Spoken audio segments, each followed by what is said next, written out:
আমি বিকেলেই চলে এসেছি দিদির বাড়িতে, মানে আমাদের বাড়িতেই, একই পাড়াতে দিদিও থাকে। তো তো এই দেখো আমাদের সবার বেডিংপত্র একদম গুছানো কমপ্লিট। রেডি হয়েছে পরোটা, আলুর দম, এখানে চিকেন তৈরি হবে, এখানে অলরেডি বসে গেছে, অনেকদিন সেদ্ধ হচ্ছে। আর এখানে তৈরি করা হয়েছে ফ্রাইড রাইস। আজ হচ্ছে অনেক দিন পরে আমরা ঘুরতে যাচ্ছি। সব রান্নাবাড়ি দিদি একাই নিজের হাতে করছে। দেখি একটু টাকা দিদি, দেখি দিদি একটু টাকা। এদিকে তারপরে রাতে আর ঠিক মতন ঘুমানো হয়নি, দেখতেই পাচ্ছ রাতে 3টা বাজে। আর আমাদের গাড়িও চলে এসেছে, এখন আমরা সবাই বেরিয়ে পড়বো স্টেশনে যাওয়ার জন্যে। আর সব খাবার দাবার আমরা প্যাক করে নিয়েছিলাম। এদিকে আমিও পুরো রেডি, টুপি টুপি পরে, কারণ প্রচণ্ড ঠান্ডা ছিল। আর রাতে 3টা বাজে, তখন বুঝতেই পারছো কতটা। তারপরে আমরা চলে আসলাম এনজেপি স্টেশনে। আমাদের বাড়ি থেকে মাত্র 5 মিনিটের রাস্তা।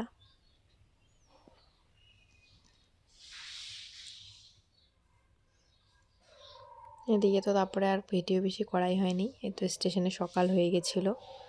আর তারপরে তো দেখো আমরা সকালের টিফিন করে নিয়েছিলাম। তারপরে তো ট্রেন অনেক লেট যাচ্ছিল, তো আমরা তো ভাবছিলাম অনেক দেরি হয়ে যাবে যেতে যেতে।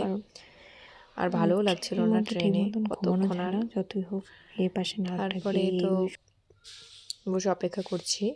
তারপরে তো আমার বরের শরীর হঠাৎ করে কেন খারাপ হয়ে গেল এসব পরোটা খেয়ে, তাই জন্য তারপর ট্রেন থেকে একটু খাবার নিয়ে নিলাম ওর জন্য। ও বললো ফ্রাইড রাইস, মাংস এসব খাবে না ও, ফ্রাইড রাইস, কারণ ওগুলো সবই ঘি ভাজা, অয়েলি। আর চিকেনও খেতে যাচ্ছিলো না, ওই জন্য একদম ওর জন্য প্লেন খাবার নিলাম। আর এই দেখো আমরা একদম রাত্রি 2:30টার দিকে পৌঁছে গিয়েছি স্টেশনে। তারপরে সেই রাতে আমরা তো হোটেল খুঁজছিলাম পুরো টায়ার্ড, এমনিতেই ছিলাম, টায়ার্ড হয়ে গেছিলাম। তার মধ্যে এত রাত্রিবেলা ঠিক মতন আমরা হোটেলও খুঁজে পাচ্ছিলাম না।